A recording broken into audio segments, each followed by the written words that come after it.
Good evening, a special edition of the programme to bring you the last Grand Prix of the season live from Las Vegas.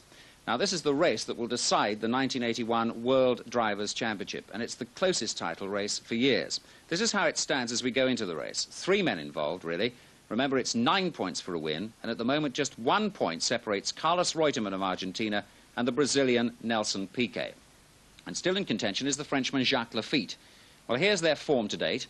Actually, Piquet has won the most races, 3. The other 2 contenders have won 2 apiece.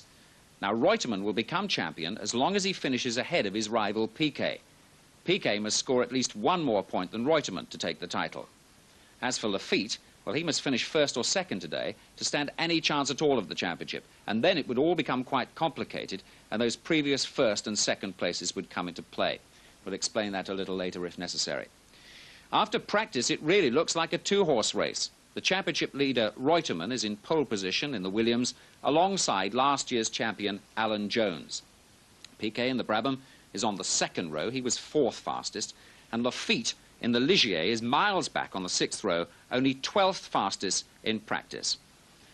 Well, that's the position then. 75 laps of the new Las Vegas track coming up live now, so we can join our commentators James Hunt and Murray Walker. Welcome to the blue skies and the blazing sunshine of Las Vegas for the championship-deciding last Grand Prix of 1981. Well, the preliminary festivities are over. We've had the inaugural parade with its high-stepping, baton-twirling majorettes. The balloons have been released. Tom Jones has done a victory lap in a semi-genuine chariot. The circuit has been christened in champagne. The skydivers have dived to deliver the race flags.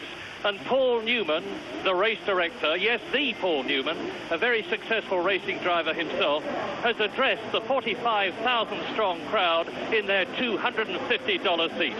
Yes, that's Las Vegas for you. And now all is ready for that vital 75-lap, 170-mile race around this brand spanking new 14-turn circuit for the first ever Caesars Palace Grand Prix.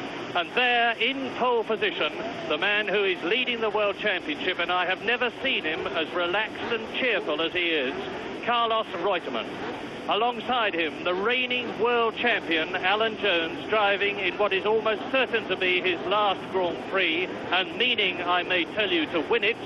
Nevertheless, Carlos Reutemann, his teammate, is doing the same thing, intending to win, as is Villeneuve. A tremendously strong 3rd position on the grid. There is Alain Prost, and we look down now as they go around the final warm-up lap before the start of the 75-lap race. Well, away go the cars on this very tight, twisty, artificially made circuit, as we've said so many times, in the car park at Caesars Palace. They've managed to cram in a 2.2-mile track into no distance at all. That's an aerial shot we're getting now back to the cars. Most of the corners are 2nd and 3rd gear corners. They're very, very tight, but they open out quite widely. The average speed is just over 100 miles an hour in qualifying, so it's not too slow, the track. Coming round right-hander there, which is turn 3. A little kink after this that they go down. Down to double apex left-hander. This shot is from the roof of the hotel, looking down, which is, funnily enough, rather better than the grandstand seat. It's probably the best place to watch the race from. Get a terrific view from on top of the hotel or a room high up. Whereas they've got terrific safety precautions here. They've got concrete walls all around the track. But it makes it a little bit difficult for spectators to see because, of course, the walls are taller than the cars. You don't actually see any walls there, but in the background there with those advertising signs. The cars, that's an example of how difficult it is to see over the walls. That looks like Alan Jones, no, that's Reutemann, just warming up his tires, giving it a little bit of a squirt around there, trying to get some temperature in the tires because they get stickier as they get hotter, and it's important to try and get them as warm as possible. There is a huge Argentinian influx here at Las Vegas. They've been coming in from all over the place, and Reutemann's getting terrific support. And as Murray said earlier, he's been in wonderfully relaxed form, really enjoying himself. He's been here a week and a half preparing for the race, and I've never seen him so relaxed. Nelson Piquet, just had a shot at him there, 4th car in our picture. who's struggled a little bit in practice. He had trouble with a stiff neck from the G-forces, and he went to get a massage in the Caesar's Palace Hotel, and he got their expert masseur there who does all the boxers and things like that when they have the big fights. And the guy did him such a mischief that Piquet's stiff neck was all right, but he had bruises all the way down his back and was in quite considerable discomfort yesterday. In fact, had to go to a doctor for treatment to recover from his massage. So, well, up they come to the grid now, and this start is going to be absolutely vital. There are 4 men in particular out of this 24-man entry going for 9 points for a win. Alan Jones, who is down in the championship, no chance of winning. Carlos Reutemann and Nelson Piquet, both of whom could, of course, as you well know, win. And Jacques Lafitte, notwithstanding the fact that he's way down in 12th position on the grid, and he actually qualified in Patrick Tournbay's car. Patrick Tournbay, the man who's been fired from the team, and away they go. Look at Villeneuve. It's Alan Jones taking the lead. Villeneuve in 2nd position, and Villeneuve making all that he can out of the turbocharged Ferrari power, and thank heavens they have all got round that critical first corner safely, with Alan Jones, the Australian, in his last Grand Prix, leading as they surge through round turn 1, then away into 4th gear, round turn 2, the left-hander, down to the long sweeping right-hander at turn 3, and see the lead as Alan goes into turns 5 and 6, with Villeneuve in 2nd position. Now, Alan Jones is in a tremendously determined mood. His broken finger has mended, and there is Jarrier's car out of the race already. The Ocella of Jean-Pierre Jarrier, who qualified just in practice, and he's obviously had some sort of a problem at the start and is out of the race. Meantime, Alan Jones is very much in it.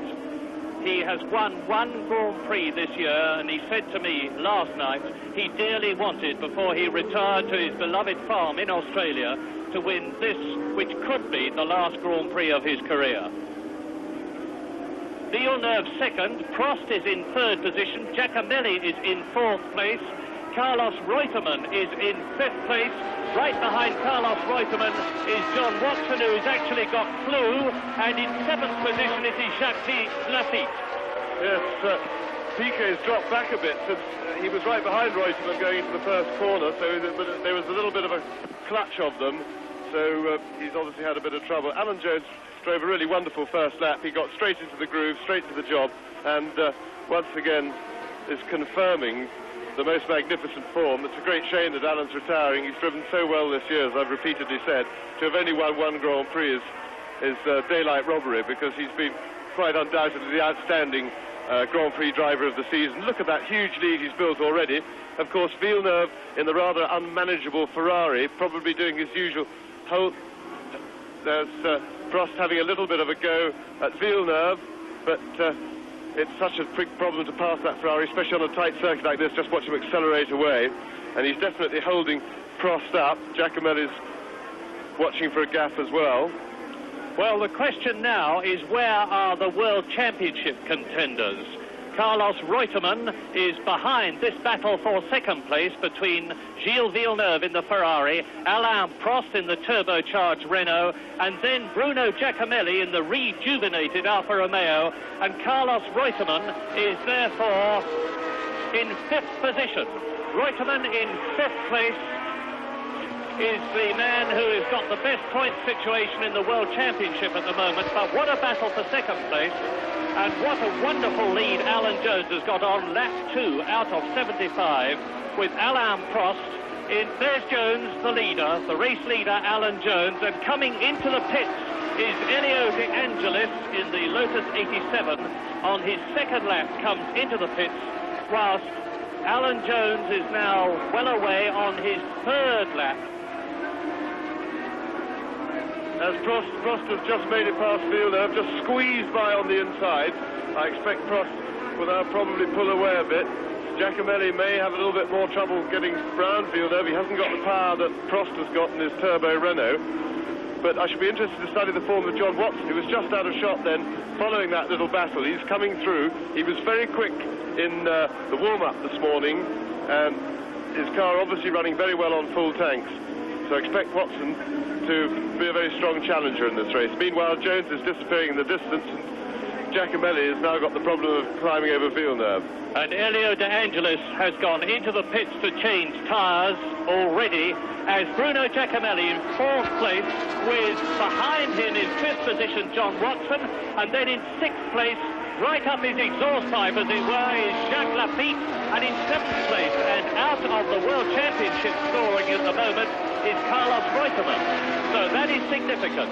Neither Reutemann nor Piquet are in points-winning positions at the moment, whereas Jacques Lafitte has fought his way up into 6th position, and that's Tombay. That is Patrick Tombay. And look at that shattered car. The whole of the front of the car has been torn off, and Tombay has very obviously hurt his left leg or his left ankle, and is sensibly hopping as fast as he can out of the danger area, which is where his Talbot Matra car is now. This is lap 3 in this race. Patrick Tombay driving his last race for Talbot Matra because he had been fired in favour of Eddie Cheever, the American who has been signed by Talbot for 1982. And we look again at the race leader, Alan Jones, on lap 4. Behind Alan Jones, this battle for 2nd place raging between Gilles Villeneuve in the turbocharged Ferrari. And just look at the way that Williams car is handling beautifully on the circuit. The very rigid suspension of today's cars is not nearly as much of a hindrance here at Las Vegas for this Caesars Palace Grand Prix as it has been at most of the previous Grand Prix, because this magnificently constructed new circuit is, if not bump-free, far less bumpy than the previous circuits in the Grand Prix series, as a result of which Alan Jones in the Williams and all the rest of the contenders can really put the power down. And as you see, Villeneuve now is about 5 seconds behind Jones. Prost is right with him. Giacomelli is right with, and Prost is, take no notice of that caption, because of course the battle is now Prost in 2nd place, and then Villeneuve and Giacomelli fighting for 3rd. Alan Jones leading. And on lap 5, it is Alan Jones leading Alain Prost in 2nd position. Gilles Villeneuve is 3rd. Bruno Giacomelli is in 4th place. In 5th position, it is Jacques Lafitte, just ahead of John Watson in 6th place. 7th is Carlos Reutemann, and 8th is Nelson Piquet. So, Reutemann and Piquet in 7th and 8th places out of the World Championship scores as Alan Jones completes another lap. And that is the end of lap 5 for Jones, with Prost behind him. Then quite a long gap. Look now for the battle for 3rd, and it is Villeneuve and Giacomelli, and see how Jacques Lafitte is closing up. John Watson is behind Lafitte, Reutemann is behind Watson, and this is lap 6. Well, it's fantastic to see Lafitte going so well, because he was really off form during qualifying. In fact, his teammate Patrick Tambay, who we've just seen fortunately get out of that horrific-looking wreck of a car we didn't see the crash, but the whole of the front of the car torn apart. It's nice to see that he was at least on one leg. But Lafitte is really going well. Tambay was quicker than him in practice, both in his own car and in Jacques' car, and that's a very rare thing. That was Patrese fighting his way through there. But he's certainly getting it together in the race, and he's coming up through the field really aggressively. Alan Jones now with his lead consolidated, but he's not extending it as he was. Since Prost got past Villeneuve, Prost is at least holding him, and the dominance is no longer quite there. Villeneuve, of course, in the rather ill-handling Ferrari, is doing a rather usual job we've seen pretty frequently this year, holding other people up. There goes Villeneuve, there's Giacomelli still stuck behind him, with Lafitte now up with the group, and seeing if he's going to be able to fight his way past. And the gap between Alan Jones and Alain Prost is 6 seconds. The gap between Prost, who is in 2nd position, Villeneuve, who is 3rd, Giacomelli, who is 4th, is 6.4 seconds. And there is the 3rd place man, Gilles Villeneuve, winner at the Monaco Grand Prix earlier this year. Then he won in Spain afterwards in that memorable race when 5 cars crossed the line virtually together. And Bruno Giacomelli, the young Italian in the V12 Alfa Romeo, in fourth position, is keeping ahead of Jacques Lafitte. But behind Lafitte is John Watson in sixth position. That is Lafitte that we're looking at now, third in the World Championship. And there is John Watson. In spite of this flu, when John Watson came up to the start point this morning, there was liquid pouring out of every pore in his body. He really has a very nasty bout of some kind of trouble. But Jacques Lafitte is the man at the present moment that we're looking at on the right of your screen. Number 27 in the number 26 in the Talbot Matra, 37 years old, and he has won this year in Austria and in Canada. He has 43 World Championship points, and if he can win this race, he can win the championship. Alan Jones, the leader. And as ever, we have, I believe, practically the whole of Australia watching us through Channel 9. And this, Australia, is your man, Alan Jones from Glenburn, Victoria. He's in terrific form. I had a long conversation with him last night. He vowed that he intended to win this race. He said the car was beautifully set up. There is one of his chief contenders, Jacques Lafitte, who is in fifth position still. And Nelson Piquet is now in eighth position, still behind Carlos Reutemann, who is seventh. So the three World Championship contenders are, metaphorically speaking, in line astern on the circuit, with Lafitte in fifth position, Watson right behind him, and there is Carlos Reutemann, chased by Nelson Piquet. This is the World Championship leader, Carlos Reutemann, on his eighth lap, with Piquet right behind him. The interesting thing with the Reutemann and Piquet situation is that as long as they're in the points, in point-scoring positions, which at the moment, of course, they're not, lying in 7th and 8th place, but that's unlikely to remain for the whole race. But as long as they're in point-scoring positions, whoever finishes in front of the other one wins the championship.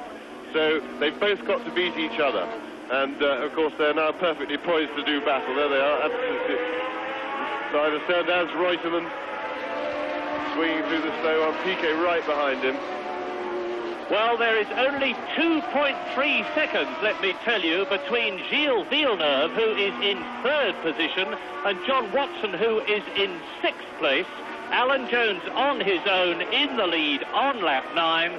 Still in second position, Alain Prost, and we look at the Renault as Carlos Reutemann, seventh position, chasing John Watson, trying to keep ahead of Nelson Piquet. In fifth position, Jacques Lafitte. There he is.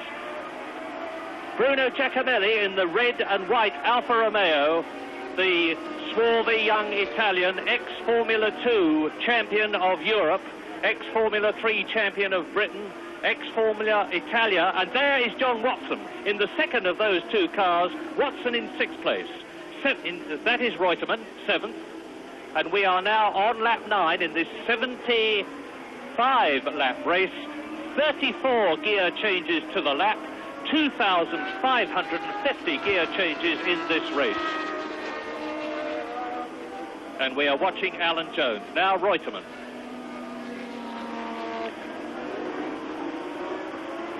Do the drivers like the circuit? Yes, they do. Who are they?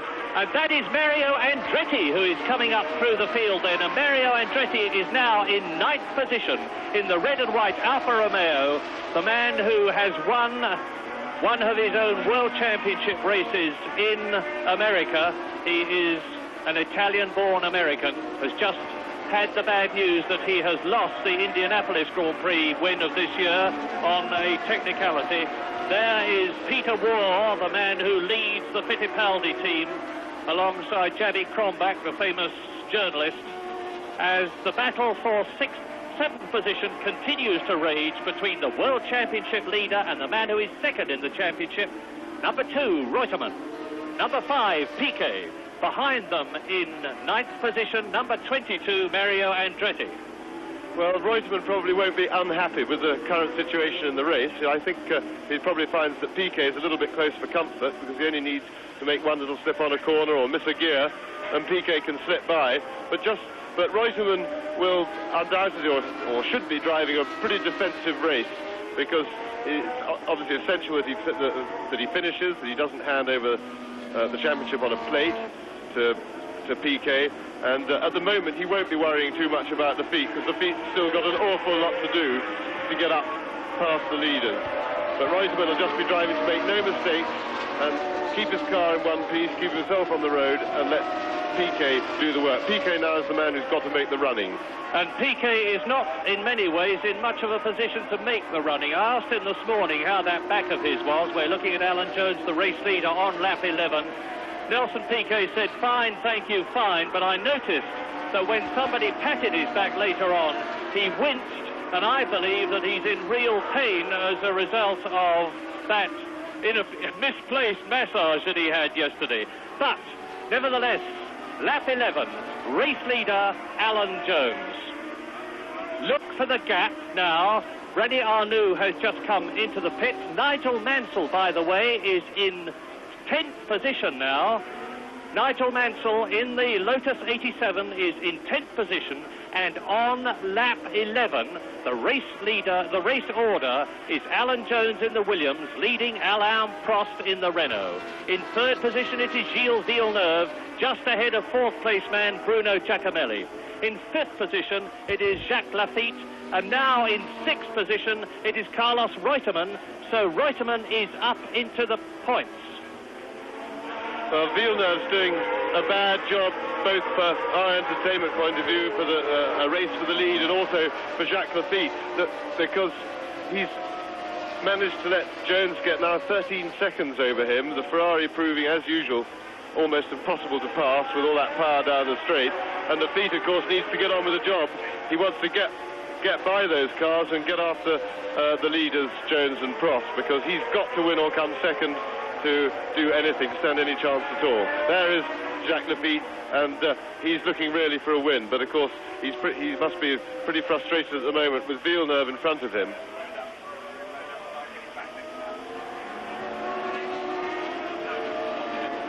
Some of these corners, of course, the drivers literally feel as though they are driving into a concrete tunnel because they can't see over them. They have to get their cornering line organised very carefully indeed to come out on the right line with the right revs. And we're looking now at the Ferrari of Gilles Villeneuve. Behind him, Bruno Giacomelli. Villeneuve in 3rd position. Giacomelli is in 4th place. And as they twist and turn their way across this sinuous circuit, 14 turns per lap, 75 laps in all, and the gap between Villeneuve, and Reutemann and Piquet and Andretti are all closing up. Now, there's going to be a tremendous line of cars from 3rd to 8th around this circuit very shortly, and this could be a repetition of the Spanish Grand Prix situation, where Gilles Villeneuve, with the tremendous power of the Ferrari, is able to put his foot down and get away on the few straight parts of the circuit, especially the parts around turns 11, 12, 13 and 14. But then the better handling cars of Bruno Giacomelli and all the others behind him can close up on the corners, and you're seeing that now. This is the 3rd and 4th place men, Villeneuve in the Ferrari, Giacomelli, and behind Giacomelli in 5th place it's Lafitte. Yes, it looks like a real problem for Giacomelli, because he's pretty aggressive. You see how close he's getting in the corners, but so far he hasn't really even looked like passing Villeneuve. Villeneuve's just squirting it away down the straight. And the Alfa has a pretty powerful engine as well. It's more powerful than the Cosworth-powered cars, so it looks to be really worrying. And as Murray rightly says, there's every chance we're going to get a big queue, which would, in a way, be rather a shame, with Jones and Prost out taking the benefit of the holding-up job that Villeneuve is inadvertently doing. There he goes. You see how Giacomelli closes up in the corner. Now the Ferrari stretches its lead with that power, so that Giacomelli is in no position to even think about trying to outbrake him. He's too far behind, closing up again in the corner. And down goes the power of the Ferrari, and away he goes again. And the gap between the 3rd and 9th men, that is to say Gilles Villeneuve and Mario Andretti, is 4.5 seconds only. There is Andretti, number 22. I remind you that Alan Jones is leading, Prost is second. We are looking at the battle on lap 14 out of 75 for third and the subsequent places, with Bruno Giacomelli climbing all over the transverse gearbox of Villeneuve's Ferrari in his efforts to get through, unavailingly. Villeneuve, Giacomelli, Lafitte and Watson. Reutemann is still out of the points. Carlos Reutemann is in 7th position, ahead of Nelson Piquet, 8th, out of the points, and there is 7th place man Reutemann. And a lot can still happen in this race, and it looked to me as though Jacques Lafitte was taking a very, very tight line there. John Watson is now right behind the Talbot Matra, and there is Reutemann in 7th position, followed by Piquet in 8th position. Mario Andretti not so far back in 9th place. There he is. Yes, it's all warming up. Piquet is looking very close indeed to Reutemann. I suspect that he's forming up to have a go. But the battle, of course, the concertina effect has worked. They're all closing up. Yes, there goes Piquet, having a stab at Reutemann down the inside. He seemed to get inside him then, but Reutemann seemed to get back online. And Andretti was going pretty wide there around behind him. Carlos Reutemann adopting the maxim of Marshal Pétain on the Maginot Line, they shall not pass. And they, in his case, is Nelson Piquet. And these are the two men who are leading the World Championship. There is the reigning World Champion, Alan Jones, closing up on and about to lap Marc Surer, the Swiss driver in Teddy Yip's Theodore car. And we should see now the difference between a very good driver, Marc Surer, and a very, very good driver, Alan Jones. And that is the difference. Alan Jones passes, and I will now give you the gap between Alan Jones, who is on his 16th lap now, in the lead, and the second place man, Alain Prost. And Alan Jones is leading by 10.4 seconds. 7th, Carlos Reutemann, number 2. 8th, Nelson Piquet, number 5. Ahead of them, Watson, who is 6th, Lafitte, who is 5th, Giacomelli, who is 4th, and Villeneuve, who is 3rd, and there they all are together. Mario Andretti, now number 22, the oldest man in the race, closing up, and there is Eddie Cheever, obviously out of the race. Eddie Cheever walking away down pit lane, the tall, distinctive American who next year is driving for Talbot Lead Matra, and there, Carlos Reutemann again trying to get through and failing. Yes, Piquet's really making his challenge now. He's got right up close behind Reutemann. He's starting some serious worrying tactics, but I don't think Reutemann's going to flat, because he knows what he has to do. He just keeps it cool, keeps it on line, lets Piquet do the work. It's very difficult to overtake on these tight circuits. They don't get quite enough space or get up enough speed to really, for the cars to get alongside each other. And the guy behind has really got to make up a couple of lengths under braking, which is no mean feat on these short braking distances. Villeneuve's train all following him. In fact, you can see that Reutemann, having to defend his position, has let a little bit of a gap grow in front of him. But of course, if he gets stuck in, that will soon close up again, because Villeneuve is really going a lot, probably a fair bit slower than the rest of these cars can go. And still Giacomelli is making no real impression and not really looking like he's going to stand a chance of passing. 8.3 seconds between Alan Jones in the lead and Prost to his second. And I'm glad to say that Derek Warwick in the Toleman, who qualified for his first ever Grand Prix in the turbocharged British car with its Hart engine and its very new quick Pirelli tyres, is still in the running, as are Villeneuve, Giacomelli, Lafitte, Watson, Reutemann, Piquet and Andretti in 3rd to 9th positions on lap 17. Lap 17, 75-lap race, and still the battle for 7th place continues between Reutemann, number 2 on the left, and Piquet, number 5 on the right.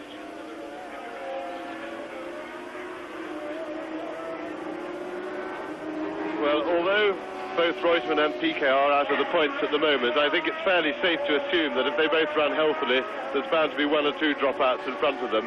And running in 7th and 8th place at this stage of the race, I think one can reasonably say that they are fighting over the championship, because Lafitte is still stuck just a little bit further up the Villeneuve queue.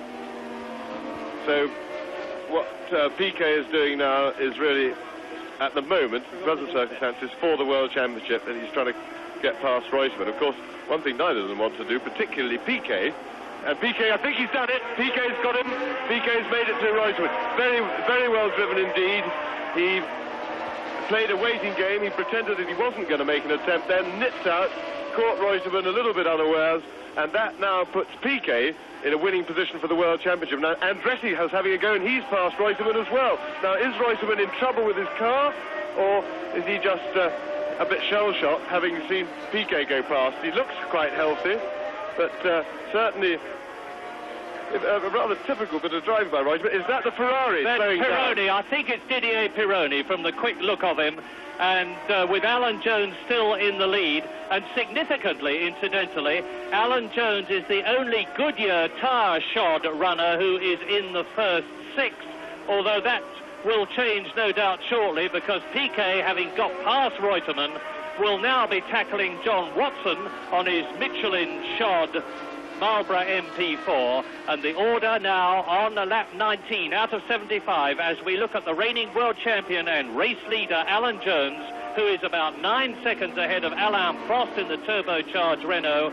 And we are watching now Nelson Piquet in the white and blue car, with Reutemann dropping back, and it looks as though Reutemann is in trouble, but leading is Jones, second is Prost, third is Villeneuve, fourth is Giacomelli, fifth is Lafitte, in 6th position now it is John Watson, in 7th it is Piquet, in 8th position it is Mario Andretti, and down to 9th position has gone Carlos Reutemann, and we are looking at the 3rd place man, Gilles Villeneuve. There is Prost, who is second. It seems that Reutemann may have some gearbox trouble, which would explain why he was unable. That's Alan Jones cruising in his very commanding lead. There's Nelson Piquet, who now looks set to win the championship, although, of course, there's a long way to go in this race. But certainly positionally-wise in the race, he's in a very strong position now. Reutemann dropping back quite markedly, although if he is having a little bit of gearbox trouble, Reutemann can now drive for a finish, because there's every chance that Piquet can drop out, and there's no reason why he shouldn't cruise round and still possibly pick up a point or two. Should make him pretty hard to beat. Lafitte, of course, struggling in the queue. But, of course, Nelson Piquet has got to get at least 2 points to finish ahead of Carlos Reutemann, and he's not even 1 point, and he's not even in the points at the present moment, because he is in 7th position. He's got to get at least ahead of John Watson, and then ahead of Watson still there are Lafitte, Giacomelli, Villeneuve, Prost, and the race leader Alan Jones. But Piquet is certainly on his way with a much enhanced chance of being the world champion of 1981, and in his sights now, as we look at him on his 20th lap out of 75, he has the red and white Marlboro MP4 of British Grand Prix winner John Watson. And by the way, Mario Andretti is not exactly hanging about. Having got past Carlos Reutemann, he's only just out of shot behind the 7th place man, number 5, Nelson Piquet from Brazil, who we are looking at. And they are lapping at about 104 miles an hour around this brand new circuit, compared with the 90 miles an hour that was predicted by some people before any cars had turned a wheel. There is Andretti on the left. Mark Schurer, by the way, has just gone into the pits out of our sight. And we're looking now at a bit of John Watson momentarily. Nelson Piquet 7th. On the right, Mario Andretti 8th. Down to 9th position, Carlos Reutemann. In 10th position is Nigel Mansell. And that is Hector Ribac, who is the Mexican driving in his last Grand Prix for Brabham. Now, Villeneuve, there we're back with the battle for 3rd position. Gilles Villeneuve in the Ferrari, still with Bruno Giacomelli right behind him in the Alfa Romeo. Lafitte is still in 5th position. Watson is 6th. Piquet is 7th. They're starting to bunch. It is going to be a repetition of the Spanish Grand Prix. There is Lafitte. Yes, this is really the most frustrating thing in the world for a driver, to be following a car that's slow around the corners, such as the Ferrari, which is really a very poor chassis indeed, but they've got this particularly powerful engine. Ferrari have always built pretty good engines. They have never built very good chassis. They're not particularly good at building actual cars, but their engineering is always good and their power. But it's absolutely just horribly frustrating for a driver to follow that, because you're being held up round all the corners. You see Giacomelli not even getting closing up in the corner again, and then just watching it go away down the straight.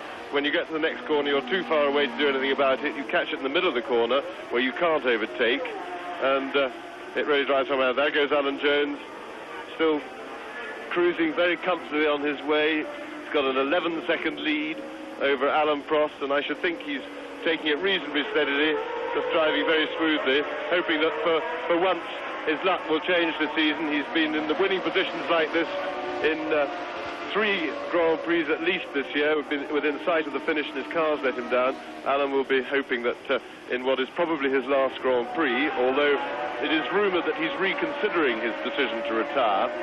If it is anyway his last Grand Prix, he'll be hoping that he at last gets the luck that he certainly deserved this season and hasn't had. Alan Jones is leading Alain Prost by 12 seconds, and Alain Prost, the 3 times Grand Prix winner of 1981, is a strong 20 seconds ahead of that stirring battle for third and the subsequent places, led by Gilles Villeneuve in the Ferrari. And this means, of course, there it is, Villeneuve, Giacomelli, Lafitte, no change for third, fourth and fifth. John Watson still in 6th position, is he? And Nelson Piquet, let's see if we can, how far behind John Watson Nelson Piquet in 7th position is, because if Nelson Piquet can get up one more place and keep it, he is going to be the world champion of 1981. Well, at the moment, Murray, Carlos Reutemann in 9th position is still heading for that championship. Nelson Piquet, as you've said, must finish in the points to overhaul him. He must get at least 1 point, and Lafitte, of course, must finish first or second. And Lafitte is on his way, because thank you, Barry Gill. While Barry was giving us that rundown on the championship situation, there is Derek Warwick. That's the first time we've seen him in the Tolman. That's the first ever Grand Prix shot of Derek Warwick in action. And Jacques Lafitte has challenged and I think gone through and taken Bruno Giacomelli. We will soon, I hope, see. And Jacques Lafitte in Patrick Tombé's practice car is now well and truly on his way, and he has. He's taken that place, whereas Nelson Piquet is still in 7th position. Now Jacques Lafitte is up a place, and the race order with Alan Jones having just completed his 23rd lap. As you can see, he is 14 seconds, as near as makes no difference, ahead of Prost. Then Villeneuve is 3rd, and now Giacomelli is down to 5th position with Lafitte in 4th place. Piquet is shown there as being in 6th position. So what has happened to John Watson? Oh, that's Villeneuve. Gilles Villeneuve. It's happened. The decay and the rot are setting in. Villeneuve off, and he's unlikely to get started again because he's on the sand. Well, unfortunate for Villeneuve, but that will probably be very popular indeed with all the drivers who were stuck behind him. It looked, we didn't actually see what happened to Gilles, but it looked, I would imagine that the fairly evil handling Ferrari finally got too much of a handful. It's very, very hard work indeed to drive. He doesn't seem to have any apparent damage, but and maybe his engine was running because he was moving it then, but that helps Piquet. It also helps Lafitte. Now, the big question now is, can Lafitte do anything about catching his compatriot Alain Prost, and then set about Alan Jones? Because third, a distant third, which is where Jacques Lafitte now lies, can be no good to him for the championship. Of course, it moves Piquet up into a potential point-scoring position. He only needs 1 point. He only has to equal Reutemann in order to win the championship, because he's will have won more Grand Prix. And on lap 25, Alan Jones is on lap 25. In 2nd place, it is still Alain Prost, but now the bung has been well and truly pulled out, because up in 3rd position now is Jacques Lafitte, as we wait and look at Alan Jones going through for Alain Prost to finish his 24th lap, and he has done it. We're waiting as we watch Alan Jones to see the 3rd, 4th and 5th men coming through, and you will see them shortly. There they are. It's Lafitte in 3rd position. Mario Andretti is up ahead of Giacomelli, and Giacomelli is, there they go. Lafitte is 3rd. Mario Andretti Andretti and Giacomelli are fighting for 4th place, and there they are. And right behind them in 6th position is number 5, Nelson Piquet, in the World Championship point situation and challenging Andretti, who is now down to 5th place. Well, that's pretty positive stuff from a pair of teammates there. Giacomelli standing no nonsense from his teammate and team leader Mario Andretti, shut the door on him in a fairly comprehensive style there. And that's all very well. Teammates do race each other. They're entitled to do so, but they're not usually very popular with their team if they touch each other and push each other off, and they weren't far away then. Lafitte, of course, taking the benefit of the little fight going on by the two Alpha teammates behind him, which, of course, they're too busy fighting each other, allowing him to get a bit of a lead. But Lafitte is, when he got by, or rather when Villeneuve went out, Lafitte was 35 seconds behind Alan Jones, who we see there. That's just 38 seconds on that caption there. It's probably accurate. So we've got to see now if Lafitte can do anything about that huge lead. And can Nelson Piquet do anything about Giacomelli and Andretti in front of him? Lafitte going through now in 3rd position. It is Giacomelli in 4th place, but we are looking at the race leader, Alan Jones, who is on his 26th lap, just over 1/3 distance. That is Mario Andretti, as I said earlier on, the oldest man in the race at 41 years of age. And there is Jacques Lafitte, 3rd position. So, then Giacomelli 4th, Mario Andretti that we look at in 5th place. In 6th position is Nelson Piquet, right up with the ex-world champion Mario Andretti, as we look at the current world champion Alan Jones from Glenburn in the state of Victoria, Australia, to which he is returning shortly after driving in a special BBC TV rally sprint event next weekend.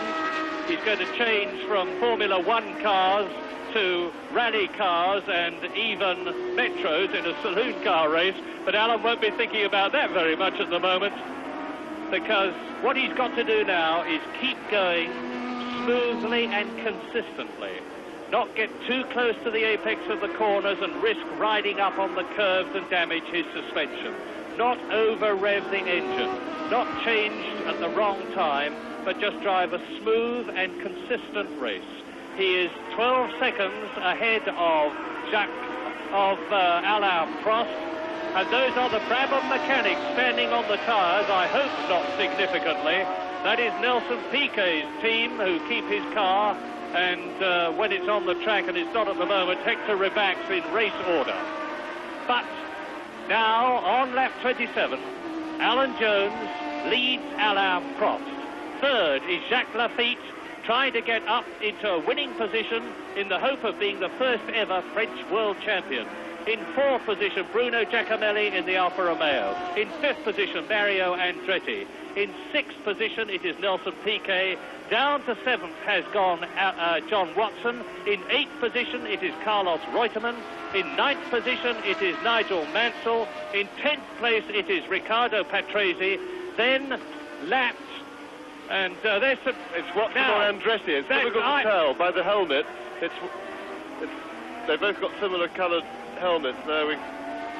A rather unfortunate caption. It must have been Watson, because that's Andretti out there running now. So that looks like Watson has made error or gone off for some reason, is out of the running. A great shame, because he was running very well.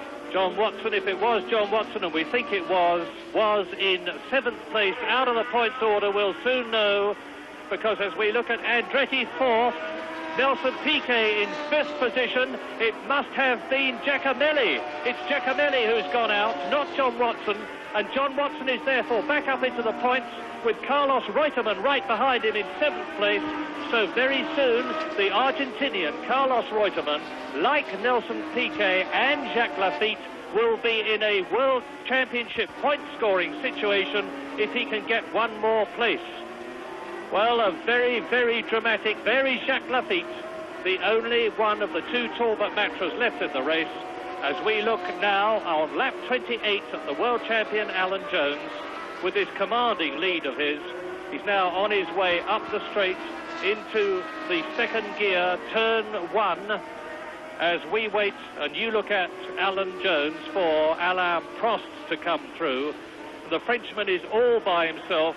Andrea de Cesaris obviously out of the race again, but I don't think this time, to be fair to him, it looks as though it's his fault, because it's obviously some sort of car trouble. And out of this race then, all Tombe, Chiva, Villeneuve, de Cesaris, Giacomelli. There is the sad Italian, because this is definitely his last race. His place is being taken, it is very strongly rumoured, and we believe to be confirmed next week, by Niki Lauda in the Marlborough MP4 making his comeback. But whatever way, Andrea de Cesaris is out of the Marlborough team in 1982. There is Reutemann, and that is Alan Jones leading, and he is now on lap 29 out of 75. Well, Lafitte is making no impression on the two leaders, so that looks as if Lafitte's chances will depend now on some sort of a mishap happening up front, but of course any mishap that happens to the leaders will move Piquet and potentially Reutemann back up the order further into the points. So at the moment Lafitte's chances look a bit bleak. It rather looks as if he needs some form of miracle. Well, Giacomelli spun, he's regained the circuit actually, he's in 10th position, and there are now some 14 cars in the running out of the 24 who started, with Alan Jones on his way, 18 seconds ahead of Alain Prost, who is 22 seconds ahead of Jacques Lafitte, who is 3 seconds ahead of Mario Andretti, who is 2 seconds ahead of Nelson Piquet, who is 8 seconds ahead of John Watson. That is the first 6 on lap 29. And John Watson is being taken by Reutemann. Reutemann and John Watson are coming into the pits. So Reutemann now is up into 6th position and the points, and John Watson coming into the pits.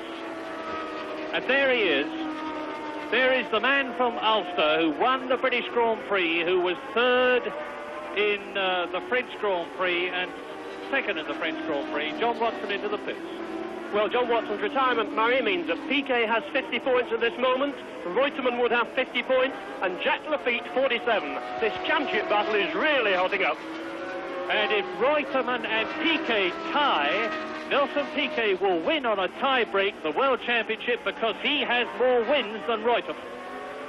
Out of the pits and back with James. Well, that's a little bit of a worrying sign for John Watson. He had to go in for a tyre change then. I know that they were running what looked... Oh, so there's Andretti, it looks like, with the rear wheel hanging off. So, who is this? That's Mario Andretti for sure, with a slightly deranged Alfa Romeo and a slightly deranged Mario Andretti, I'm sure, because he wanted to do well, of course, in his home Grand Prix, having a look to see what's happened to what he would describe as that goddamn rear wheel, I'm sure, and he's getting no nourishment there. Food for thought, but not very much. Mario Andretti certainly out of the Caesars Palace Grand Prix of 1981. He's looking at it rather quizzically. I suspect maybe that it fell off of its own accord. It may have been a suspension failure. There's Nigel Mansell having a catch. He's right up with Reutemann, now having a go. Nigel Mansell is in 6th position. From Hall Green, Birmingham, Nigel Mansell, who is being strongly contested by several Formula One teams for a seat in 1982, with Colin Chapman determined to hang on to him.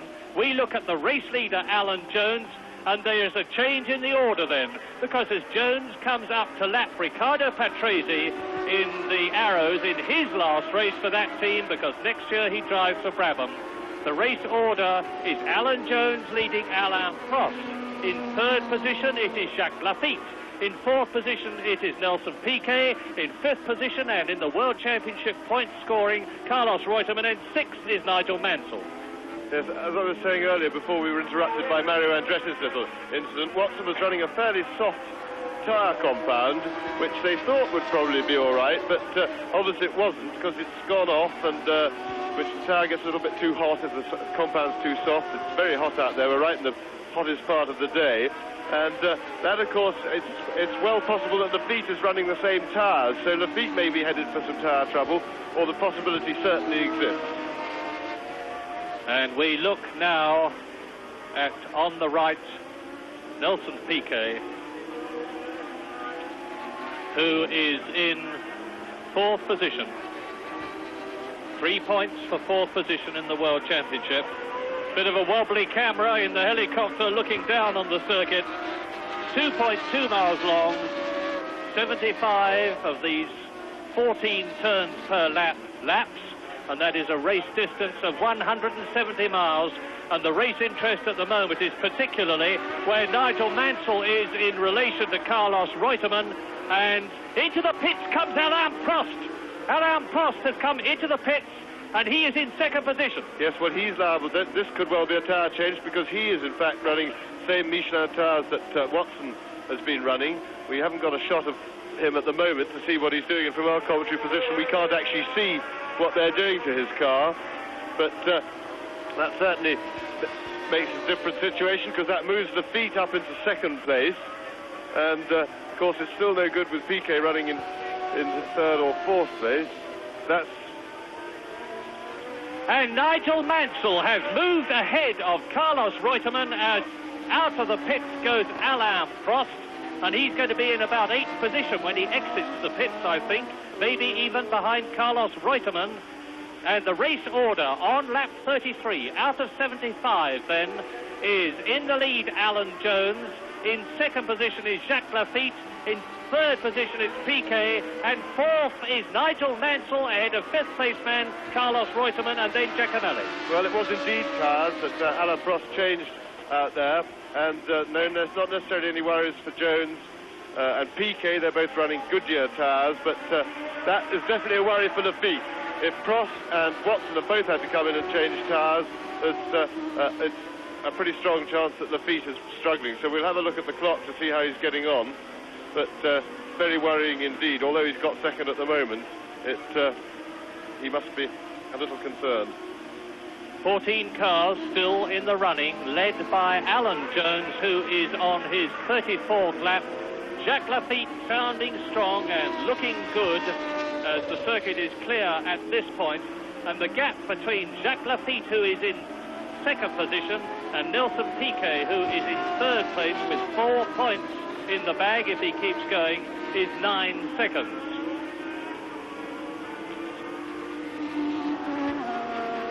Carlos Reutemann, and there is Prost.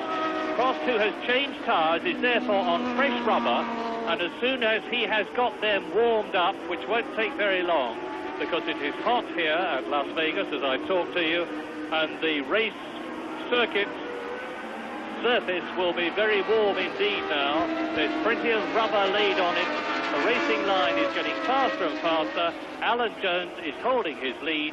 Jacques Lafitte is still 2nd. Piquet 3rd. And in 4th position, it is still Nigel Mansell. Well, Murray, it's almost like reporting a general election. Piquet now has 52 points, Reutemann 51 and Lafitte 49. Lafitte has got to win to have a chance in the championship. Piquet at the moment, Murray, must be the favourite. And there he is, the man from Brasilia, whose father was a senator in Brazil. The man, Nelson Piquet, there is the confirmation of the order. And the people leading the World Championship, Piquet and Reutemann and Lafitte, are all in point-scoring situations.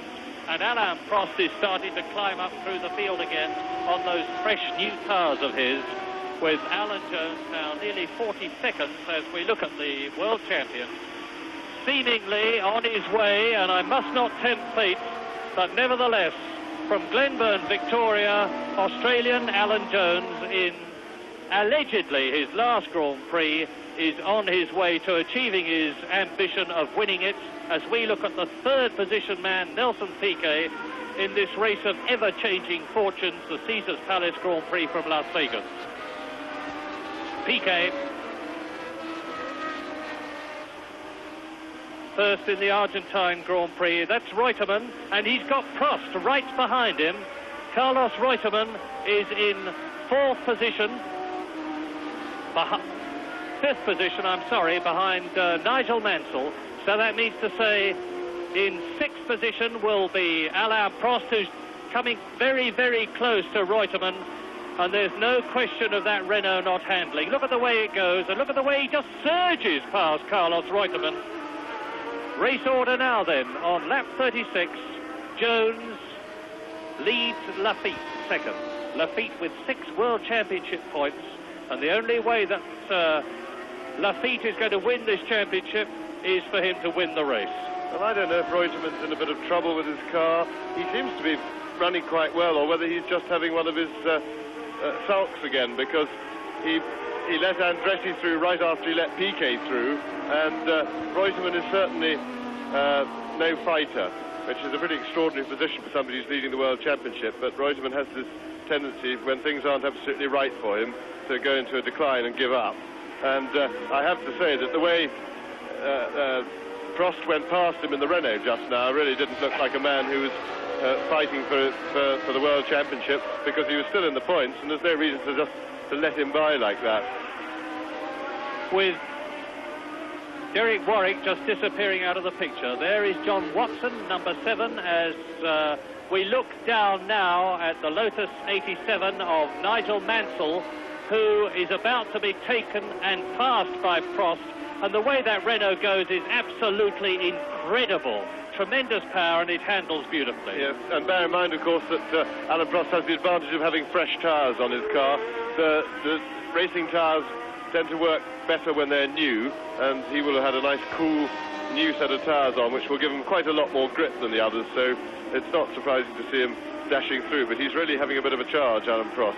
Yeah, Prost is in 4th position now, ahead of Nelson Piquet, ahead of Nigel Mansell, and on his way to try to catch Nelson Piquet. And if he does so, we're really going to see a fight, because Nelson will be in no mood to make way for anybody.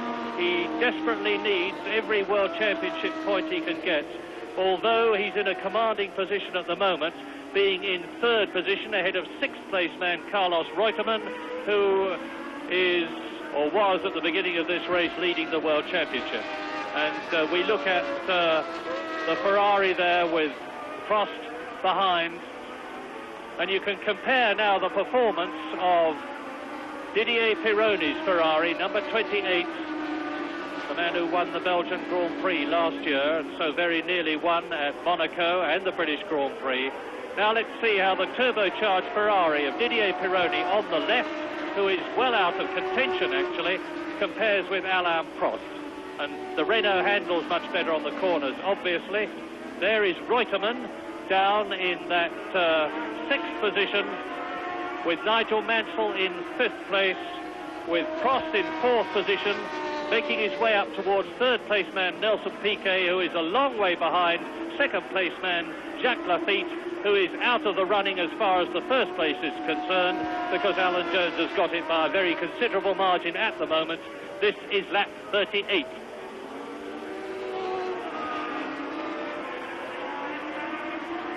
Now Pironi, about to be lapped. There is Mansell, there is Reutemann. Now Reutemann seems to be closing up in 6th position on Nigel Mansell, who is 5th.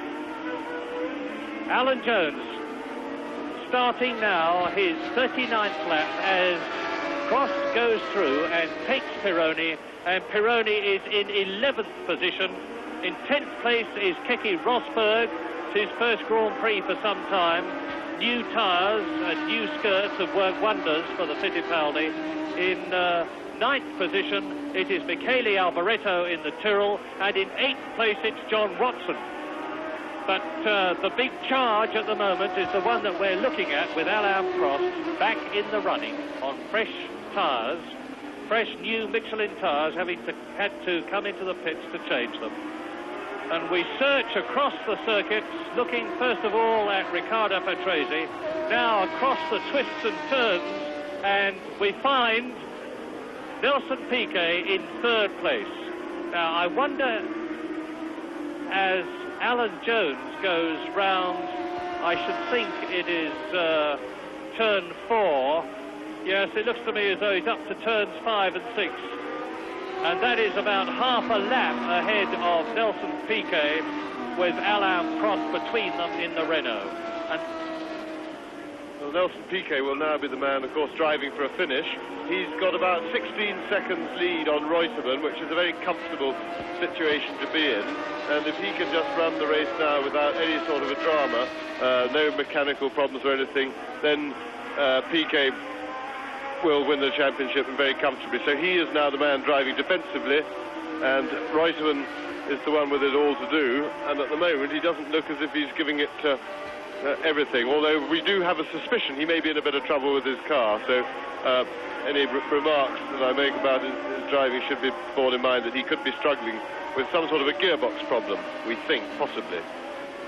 Well, James, whatever else has happened here, I think you have to agree that the £4 million gamble of the Caesars Palace people has paid off. It's a beautiful day. The track really seems to be providing good motor racing. We've got the 3 championship challengers in the first 6. We've had more than a score of changes of positions, and of course they're seeing Alan Jones put on a tremendous drive, which could be his swan song. The crowd looks good. We don't know how many of them have paid for their seats. There's no doubt at all that the casinos are full, and $250,000 is changing hands every hour in every casino. But for a first effort, for a brand new Grand Prix, James, don't you think they've done rather well? They've exceeded everybody's expectations, Barry. People were quite sceptical about it. They didn't like the circuit laid out in the car park. They thought it would be too slow, too tight and twisty.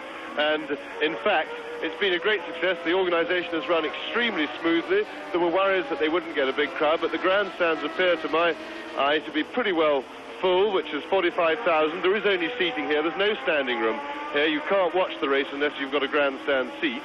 So that looks like pretty much a capacity crowd. And it's been really a great success. There have been no heavy organisational problems, and I think all the drivers and teams are largely happy, which they're usually the first to criticise if anything's not going absolutely according to plan. As we look at a very smooth driving Nelson Piquet in 3rd position, the leader Alan Jones is on lap 41 out of 75, seemingly on his way to his 2nd Grand Prix win of 1981, compared with the 6th that he had last year. In 2nd position, it is Jacques Lafitte, not making any impression on Alan Jones. And Lafitte is 12 seconds ahead of the man that we are looking at, Nelson Piquet, who is in 3rd position. Then in 4th place, charging up through the field, and the real interest at the present moment, 4th place then Alain Prost. 5th is still Nigel Mansell, because Carlos Reutemann, who had started to close on him, is dropping back a bit in 6th position. Giacomelli is in 7th place, and everybody beyond, as it were, Giacomelli has been lapped by Alan Jones.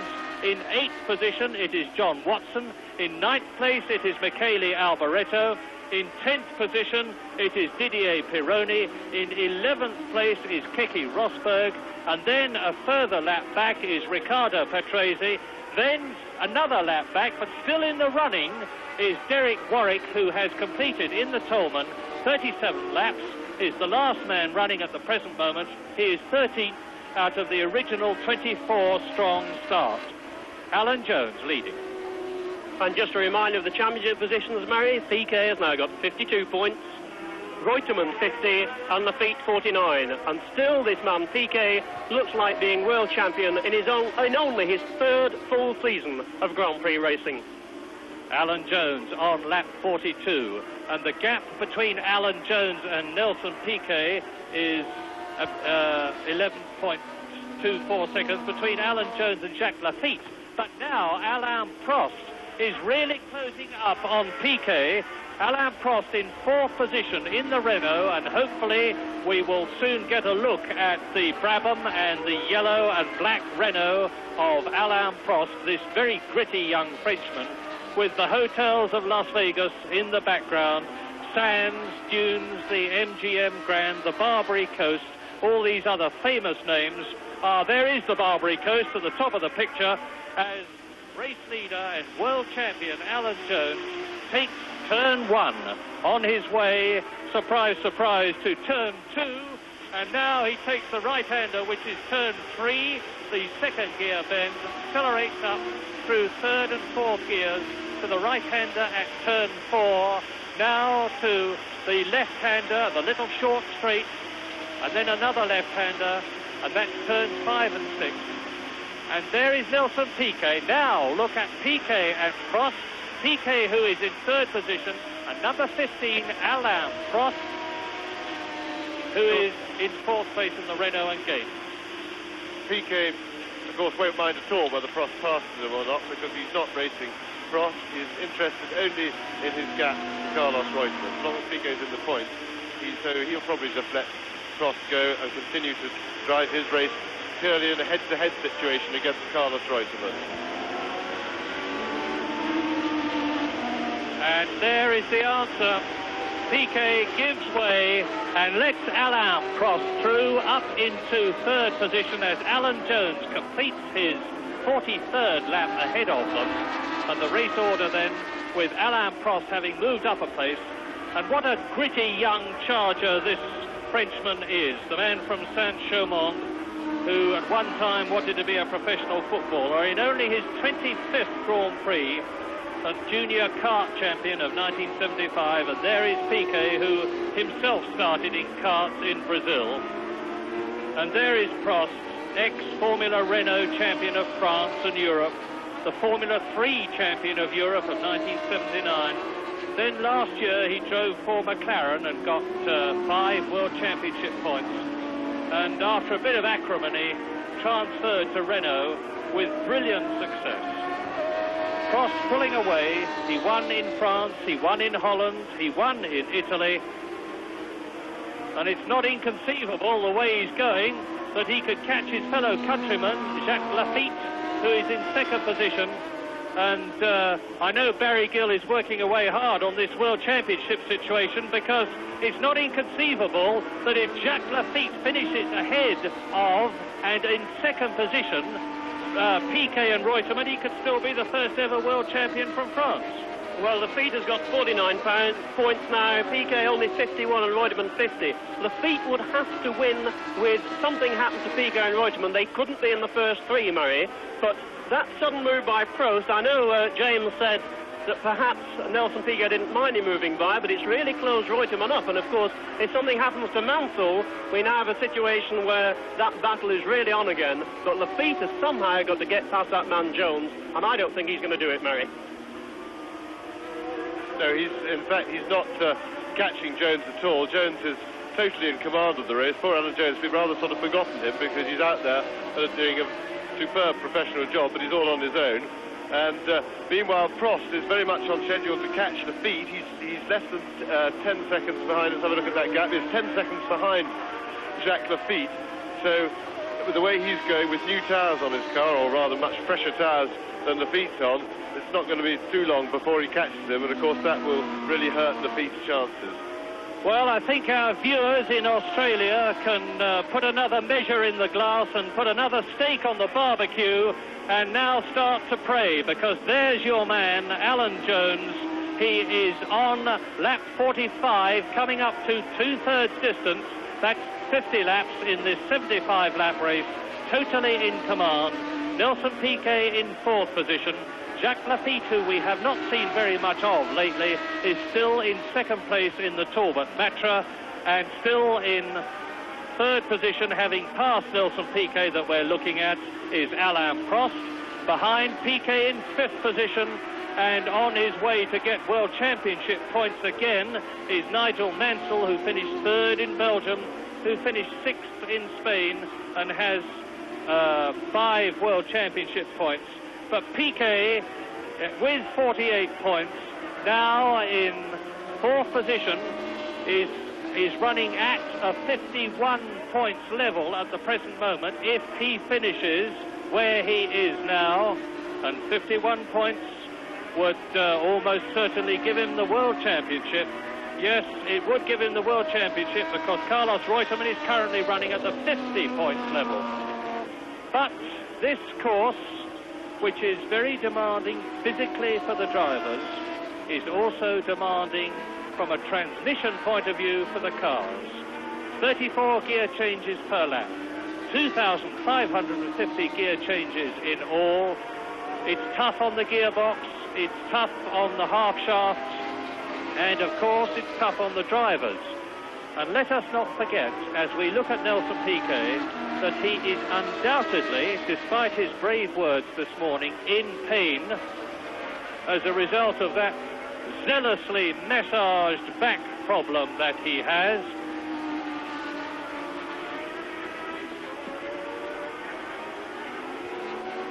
And Carlos Reutemann, as we look at Piquet, seems to be in trouble because he has just been passed, I'm sorry to have to tell you, out of your sight, but in mine. And he has been passed by Bruno Giacomelli, who is therefore up into 6th place. Carlos Reutemann is therefore out of the World Championship points at the moment in 7th place. And there you look across the circuit, and I can tell you, I hope they give us a shot of this. I'm sorry to keep talking out of picture, but there's some exciting things happening which you must know about, and this is that Alain Prost has just caught and taken, as our cameraman goes berserk to find him, Jacques Lafitte in the Tourba Matra, and there you have the new 2nd place man, and see the way he is pulling away from Lafitte. This could be the tyre problem that James was hypothesising, because Lafitte is definitely dropping back from Prost, who is now 2nd, and we look at Bernie Ecclestone. Yes, well, I think, in fact, what's happened is that Prost, who was quicker than Lafitte anyway early in the race, and now aided by having a newer set of tyres, is going quicker rather than Lafitte actually going slower, because Lafitte is holding his gap very much to Piquet and the people behind him. So I don't think Lafitte is in any sort of trouble. I think it's just that Prost is really charging. He's having a fabulous season, Alain Prost. He's a real charging driver, and he's also very, very steady, makes very few mistakes. So Lafitte looks to be really struggling now. And that makes the point situation, James. Nelson Piquet 51, Carlos Reutemann 49, and Jacques Lafitte 47. And Murray, can we just say a word about Derek Warwick, who's running 13th? Derek Warwick, of course, has tried all season to qualify for his first Grand Prix in the Tolman car. We hear in this gambling city that a rival team manager bet him £25,000 that he wouldn't do it. Well, he did it yesterday. He's in the race. He's 13th. And for Derek Warwick, Murray, it could be a very lucky 13th indeed. Well, I think Nelson Piquet has got all the muscles in working order again, because he is starting a charge, and Piquet in 4th position is only 3.8 seconds behind the new 3rd place man, Jacques Lafitte, who has been displaced by Alain Prost. If you find it confusing, listen to this. You are looking at the leader, number 1, appropriately, Alan Jones. Behind him, the new 2nd place man on lap 49 out of 75 is Alain Prost. In 3rd position, it is Jacques Lafitte in the Tourba Matra, being gained on rapidly by the 4th place man Nelson Piquet, who is pulling away from 5th place man Nigel Mansell, and there is a new 6th place man since you last saw him, Bruno Giacomelli. In 7th position is Carlos Reutemann. 8th is John Watson, who has been lapped. 9th, and we are still looking at Alan Jones, is Michele Alboreto. In 10th position, it is Didier Pironi in the Ferrari. 11th is Keke Rosberg in the Fittipaldi. In 12th position, it is Riccardo Patrese. And Derek Warwick in 13th place is in the running, albeit 3 laps behind the race leader, Alan Jones. Now, there's Piquet. Let's look ahead and see how far Jacques Lafitte is. There is the answer. There's Lafitte in the blue Tourba Matra, and we do a quick double shuffle to the left to lose Nelson Piquet, and there he is. We're back with him. Now, there's Lafitte. There is Piquet. This is the battle for 3rd position. Yes, I think I was wrong what I said just now. Lafitte does seem to be going backwards now, and maybe his tyres are taking their toll. Remember, he's on the Michelin tyres. We've already seen a couple of stops by Prost and Watson to change. The compounds just choosing it a little bit too soft, and of course Piquet's on the Goodyears, so and so far there's been no sign of Goodyears having any sort of trouble in the race. We may be seeing a very significant event shortly, because as we look at Nelson Piquet, who is in 4th position, I can tell you that with him gaining on the 3rd place man, Alan Jones, the race leader, is almost up to his teammate Carlos Reutemann, who is in 7th place. and will shortly be lapped by Alan Jones. And we certainly did not expect that to happen after practice, which Carlos Reutemann dominated, being fastest in both the time sessions. Piquet chases Lafitte, getting closer and closer all the time, on his way to challenge for second place. And in the background there was Nigel Mansell, who, although he has been lapped, is still in fifth position. Lafitte second, Talbot Matra V12. Piquet third, Brabham Cosworth V8. Ford engine, Cosworth developed and designed. And a nod of the head from Jacques Lafitte, who was most unhappy with his practice car, and most unhappy too that his fired teammate Patrick Tambay had actually been faster and much faster than him in practice. And there it is, there is Alan Jones, the world champion from Glenburn, passing the man that we thought would well win the world championship this year, his teammate Carlos Reutemann. Well, Jones won in the Argentine this year. Carlos Reutemann won the non-championship event. And there is Piquet up into second place. Nelson Piquet then. Jacques Lafitte must surely be in trouble. Jacques Lafitte down to third position, having been lapped by Nelson Piquet. So Jones leading, Prost still in second place, of course. Jacques Lafitte down to fourth position.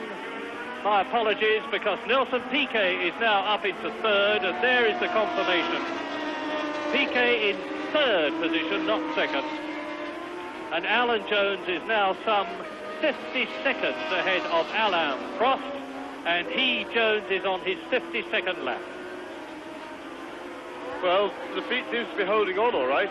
He's fighting back, and I think even if he is in a bit of tyre trouble, that the tyres aren't quite giving the grip that they were at the start of the race, I think he'll probably, if he possibly can, elect to stay out on the track now and not go in and change his tyres, so he's going to stay there. I just pray for a miracle that the leaders all break down and hand him the race on the plate, because that's now his only chance. The championship is to try and pick up the pieces if anything unfortunate happens to the others. And that, of course, Murray, means that Nelson Piquet has a 3-point lead in the championship, 52 points, Reutemann 49, and Jacques Lafitte now dropping back to 46. Jacques Lafitte dropping back in the points, yes, but Jacques Lafitte fighting back in the race, and Nigel Mansell with him. Nigel Mansell goes through. Oh, great, wonderful. Nigel Mansell in the Lotus then is up into fourth position. Mansell is now chasing. There he is. Now let's get a good look, we hope, at the man from Hall Green, Birmingham, Nigel Mansell in the Lotus, number 12. This is only his first full season of Grand Prix racing.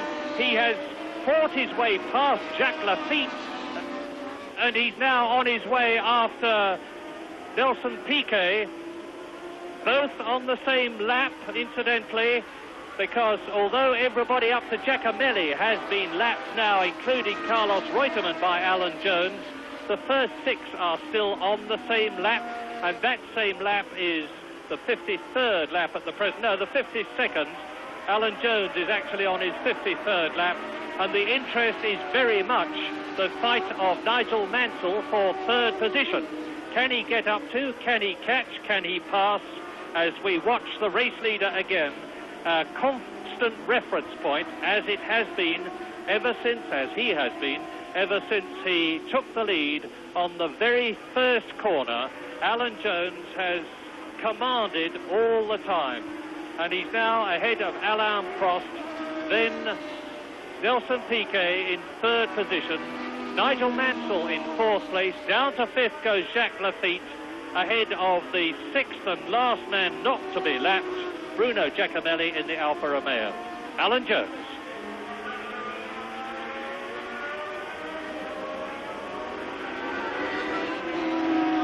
And Mansell is ahead of Piquet.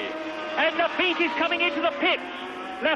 Jacques Lafitte, watch the pit road there, because Jacques Lafitte is in trouble and is into the pits.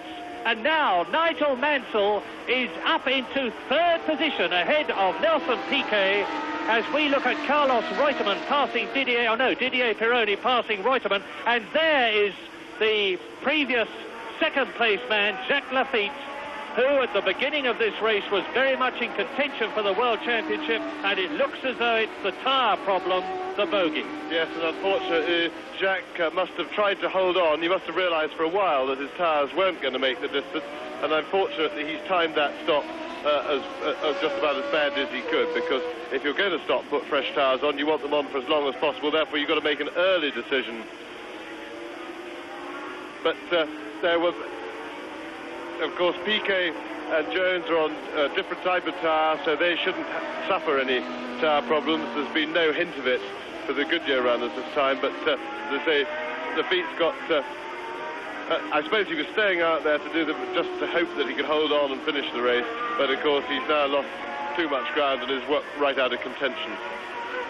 Well, there is Pironi on the right in the very distinctive Scarlet Ferrari, only one of them in the race at the moment, with Gilles Villeneuve having spun out, and he's coming up to now and passing the Williams with very little trouble at all as Alan Jones lets him through.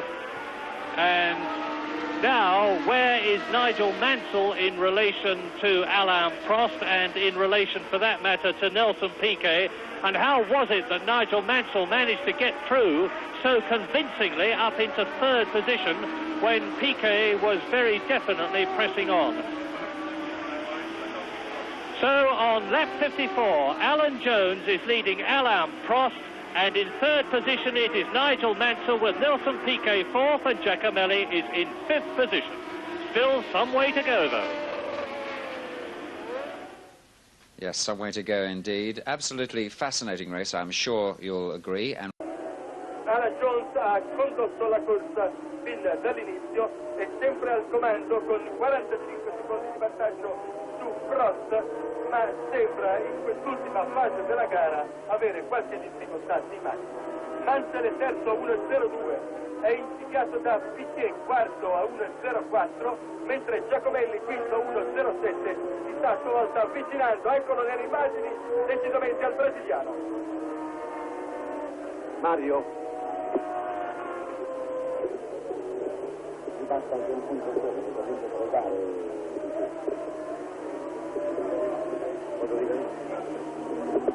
Mario, ti ricordo che a Nelson Piquet basta anche di conquistare un solo punto, perché Giacomelli ha scavalcato, come dicevamo, gli basterebbe un solo punto, perché in base al regolamento Nelson ha vinto 3 gare, esattamente quella in Argentina, quella di Imola e il Gran Premio di Germania, mentre invece Carlos Reutemann ne ha vinte 2 sole, cioè quella in Brasile e in Belgio.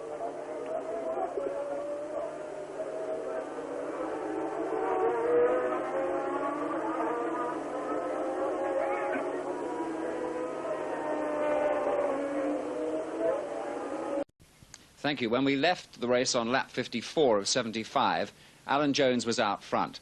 But of those in contention for this year's World Championship, Nelson Piquet was 4th and Carlos Reutemann 6th. And Jacques Lafitte was out of the points at that particular time, which makes Piquet a hot favourite to become this year's World Champion. Let's rejoin the race now in Las Vegas with Murray Walker. Piquet is still hot favourite for the World Championship, but he's dropping back because now on lap 60 out of 75, there is the leader, number 1, Alan Jones. In second position, some 40 seconds behind him, as we look at Carlos Reutemann. In second place, it's Alain Prost. In third position and charging up through the field is Bruno Giacomelli, who has displaced Nigel Mansell from third position. So down to fourth position goes Mansell, but now Nelson Piquet is in fifth position, slipping down through the field, and there is Prost in second place. And in sixth position is Carlos Reutemann. And how does that affect the World Championship standards, Barry Gill? Well, Giacomelli pushing Piquet to fifth and Lafitte letting Reutemann to sixth means that these two drivers, Murray, are absolutely equal on points with 50 points each. But of course, that man Nelson Piquet has won more races this season than Carlos Reutemann, and he would win a tiebreak. Well, it's bash on Bruno Giacomelli who is catching the eyes at the present moment, because the Italian in the Alfa Romeo, the man from Milan, 29 years old, as we watch Alan Jones now on his 60th lap. He has only got 15 laps to go, including the one that he is on. 15 laps at something like about 33 miles or so around this 2.26 mile circuit. Jones has led, dominated, has been in absolutely superb, overwhelmingly commanding form ever since the race began. It would be less than justice if he did not win his second race, World Championship race of the year. Well, John Watson, Murray, has come into the picture. He's overtaken Reutemann, so pushed Reutemann out of the points, which means that that tie-break could be academic. Watson storming through the field, Murray. Right, let us check on the positions on lap 61 out of 75. Alan Jones leads by some 40 seconds from Frenchman Alain Prost in the turbocharged Renault. Coming up fast, very fast indeed, Bruno Giacomelli in third place, pulling away from fourth place man Nigel Mansell. Indeed, as I talk to you, the gap between third place man Giacomelli and fourth place man Mansell is some 5 seconds. In fifth position, very much in the points, 2 points, that's all he needs for the World Championship, Nelson Piquet. The new sixth place man in the points, John Watson in the Marlboro MP4, in spite of his chest infection and flu. And in seventh position, out of the points, Carlos Reutemann. There is the race leader. Well, the field's all got rather spread out now. It's all become a little bit anticlimactic for the time being. But of course, as we've seen Alan Jones, for example, as we look at him now, 3 times closer to the finish than he is at the moment of Grand Prix, have trouble with fuel pickup in his car. Many, many things can go wrong. So although things appear to be fairly dead, both race and championship-wise, plenty can happen. And it's quite possible these cars tend to break down, if they're going to break down, either near the beginning of the race or towards the end when they're getting a bit tired. And Nelson Piquet, of course, will be like having kittens in his car whilst he's panicking about getting the thing to the finish. He's not having to race anybody. He's comfortably and well ahead of Carlos Reutemann. He's secure with the points that he needs. All Piquet's got to do is pussyfoot it round as gently as he possibly can and try and get that car home in one piece. Alan Jones has been said by no less an authority than the man on my left to have the best brain in motor racing these days. He's a superb tactician. He will be pacing himself all the way. And Carlos Reutemann, on the other hand, will be, if not overreaching himself, he will be going 10/10, or he jolly well ought to be, because Reutemann is out of the points now. He has let John Watson get past him into 6th position and thereby slip Reutemann, I'm talking about, number 2, down to 7th position out of the points. And the man who is leading the race, car buff, car collector, Alan Jones, pulling away from his teammate Carlos Reutemann, who has got an enormous following from the Argentine here at Las Vegas, who follow him about chanting Lole, Lole, Lole every step the poor man takes, and he hasn't been best pleased about it for the last few days.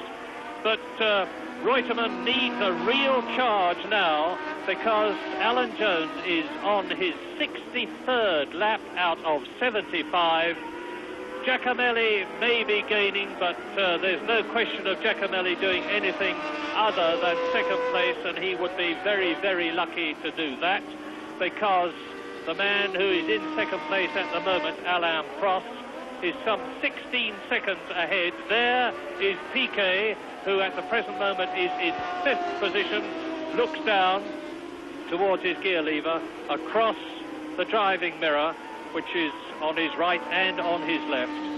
And the Gordon Murray designed car is going supremely well, but not as well as the Patrick Head designed car of Alan Jones. There is the Renault of Alain Prost. He has nothing to be unhappy about in this race. Don't forget, he has been into the pits to get fresh tyres and has fought his way up through the field, and the only man he has failed to catch and pass is the man who is leading, Alan Jones.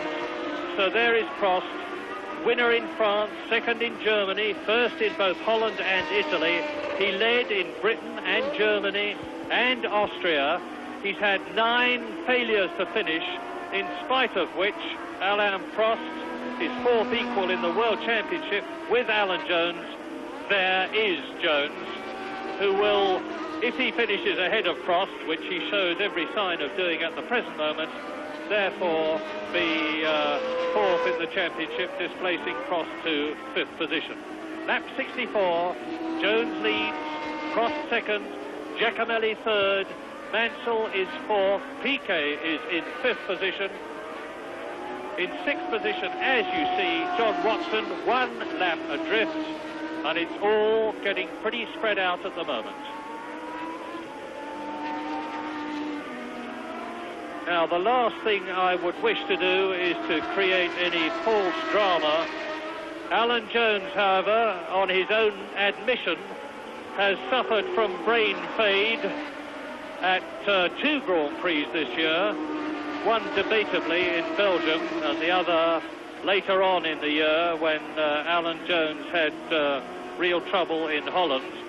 But I'm sure he will be concentrating every inch of the way now, seeing the signals from Frank Williams, his team owner and manager, who, as ever, is sitting implacably in the pits with his peaked cap on, no doubt, timing the gap between number 15, Alain Prost, in the Turbo Renault that we look at now, and number 1, the race leader, Alan Jones, who, when he completes the lap that he is on now, will have 10 laps to go, because he will have completed 65 laps. Jones, Prost, Giacomelli, Nigel Mansell still holding that 4th position of his, which, if he retains it to the end of the race, would be the 2nd best result in his short championship career, second only to his 3rd place in the Belgian Grand Prix. And there is Piquet. Now let's have a look at Nelson Piquet, number 5, in that 5th position, looking very smooth indeed. He's on Goodyear tyres. Take a good look at them. They look in good shape to me. Alan Jones is on Goodyear. Prost is on Michelin. Giacomelli, who is 3rd, is on Michelin. Nigel Mansell is on Goodyear. So, with John Watson on Michelin, it's a very even split across the first 6 places between the 2 major tyre concerns. And there are also runners on Avon tyres and Pirelli tyres in this race. And I'm taking a quick look at the lap chart, and I see that Derek Warwick has disappeared off it. So Derek Warwick is out of the running in the Toleman. In fact, he's right down in 15th place with only 20 laps indicated. So that means to say he went out some time ago, as did Eliseo Salazar, as did Andrea de Cesaris, who we have already seen in the pits. So we've now reached the stage in the first Caesars Palace Grand Prix 1981, the race of which so much was expected and of which it has given so much, in which things look as though they are settling down, and drivers are now driving to retain their positions and finish rather than make places. Alan Jones, that we are looking at this moment, in the most successful racing car of the last 3 seasons, because the Saudia Leyland Williams car has won the manufacturer's Formula 1 World Championship for the 2nd year in succession. It looks as though they're not going to get the Drivers' Championship. And there is Nelson Piquet, still in that 5th position, going very smoothly indeed. Barry Gill. Murray, while we've been concentrating on Nelson Piquet, the perhaps the new champion, although when we say that, something always seems to happen, it is worth a word, isn't it, about Alan Jones? I've just been looking through the history books here, and I can't think of a single world champion who ever retired from motor racing on a winning note, winning a Grand Prix. Now, James, you must have heard, a lot of people have been saying today that Alan Jones enjoyed his drive at Montreal. He's certainly in driving today. Do you think this could change his mind and make him come back next season? Well, certainly, I think all the outside factors are working towards that. Since announcing his retirement, I think financial offers have been yet more tempting than they were before, which has obviously adjusted Alan's thinking a little bit. And as you say, to be sitting out there, cruising a race, having everything going very well, knowing that you're driving at the top of your form, which Alan, in fact, has been doing all season, although he's just been very unlucky. I think he was pretty dejected about his luck and the state of the play, whereby he could drive so patently and remarkably better than his teammate all year, and yet his teammate, who he's already lapped today, is out there in contention for, and most of the season leading the World Championship.